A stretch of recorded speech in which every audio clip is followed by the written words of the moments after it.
Guys, তোমরা তো সবাই জানো আমরা গিয়েছিলাম তাল পাড়তে। তো এই যে বড় তাল গাছটা দেখতে পাচ্ছিলে, এই গাছ থেকে কিন্তু আমরা তাল কেটেছিলাম। যখন তালগুলো কাটা হয়েছিল, তো তালগুলো সব নদীর জলে পড়ে গিয়েছিল। আমরা যেখানে তাল কাটতে গিয়েছিলাম সেখানে কিন্তু একটা ছোট্ট নদী ছিল, তো তালগুলো কাটার সঙ্গে সঙ্গে সব নদীর জলে পড়ে যায়। তাই বাবুরা দেখো দুই ভাইয়ে নেমে পড়েছিল নদীর জলে। তো ওখানে নদীর জলে নেমে পড়েছিল, তালগুলো তো তুলতে হবে, তাই বাবুরা দেখো তালের কাঁদিতে দড়ি বেঁধে দিচ্ছিল, আর আমার দাদা উপর থেকে দড়ি ধরে তালের কাঁদিগুলোকে তুলে নিচ্ছিল। আর যেহেতু যে গাছটা আমরা দেখাচ্ছিলাম বড় যে তাল গাছটা, ওই তাল গাছে তো লগা দিয়ে তাল পাড়া সম্ভব নয়, তাই আমার ভাইকে সবাই মিলে রাজি করিয়ে তাল গাছে ওঠানা করেছিলাম। তাই ভাই যখন তাল গাছে উঠে তাল কাটার সঙ্গে সঙ্গে আমার ভাই কিন্তু তাল পাতাগুলোকেও কেটে দিয়েছিল।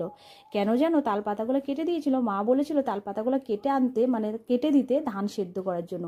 আর যারা গ্রামে থাকে অবশ্যই এটা মানে বলতে হবে না যে ধান সেদ্ধ করতে গেলে কত জ্বালানি লাগে। তাই আমার ভাই দেখো নিচে থেকে তাল পাতাগুলো তুলে দিচ্ছে, এইদিকে দিদি উপরে ছিল, উপর থেকে মাঠে দিদি জড়ো করে রাখছে। আর কি বলবো, আমরা যখন সবাই মিলে একসঙ্গে থাকি সত্যি করি খুব মজা এনজয় করতে খুবই পছন্দ করি।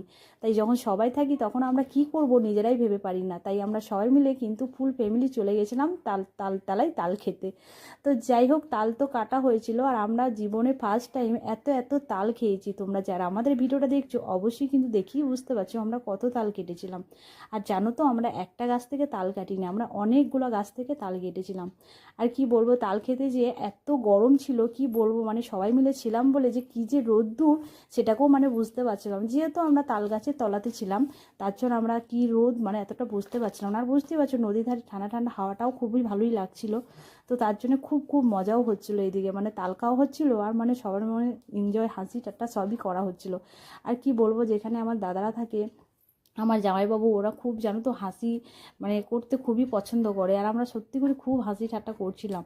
আর তারপরে দেখো আমার যে দাদা বৌদিকে পাঠিয়েছিলাম, আমরা তিনটে গাছ থেকে তাল কেটেছিলাম। ওই যে দূরে তাল গাছটা দেখতে পাচ্ছ, ওই দূরের তাল গাছটাতেও আমরা কিন্তু তাল কেটেছিলাম। এইদিকে দেখো আমার দাদা বৌদিকে পাঠিয়েছিলাম তালগুলো আনার জন্য। তা দেখো আমার দাদা বৌদি তালগুলো একবার মাথায় চাপাচ্ছে তালের কাঁদিটাকে, একবার নিচেই নামাচ্ছে, একবার হাতে ঝোলাচ্ছে। ওগুলা দেখে আমি, দিদি, জামাইবাবু আমরা উপর থেকে খুব হাসাহাসি করছিলাম, যেহেতু প্রচুর রোদ্দুর ছিল। আর আমার ওই দাদা যেখানেই থাকে সেখানে আমরা খুব হাসি করি। কেন হাসি জানো তো?